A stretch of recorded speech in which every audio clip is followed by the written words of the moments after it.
మంచిగా మగ్గిపోయిందండి. ఇందులోనికి ఇప్పుడు కొబ్బరి వేసుకుందాం. పచ్చి కొబ్బరి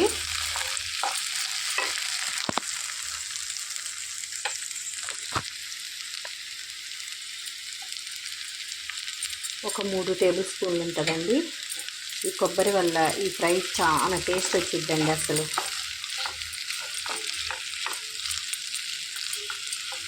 చక్కగా రెడీ అయిపోయిందండి. కొబ్బరి వేసుకున్నాక ఇంకెక్కువసేపు ఉంచుకోకూడదండి. పైన కొద్దిగా కొత్తిమీర చల్లేసుకొని సర్వింగ్ బౌల్లో తీసేసుకోవటమేనండి. పైన కొద్దిగా నిమ్మకాయ చల్లుకుంటే అండి చాలా టేస్టీగా ఉండిద్దండి.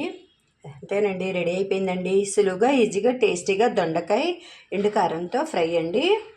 మీరు తప్పకుండా ట్రై చేసి చూడండి. ఎలా వచ్చిందో కామెంట్ చేయండి, సబ్స్క్రైబ్ చేయండి, లైక్ చేయండి. బాయ్ అండి.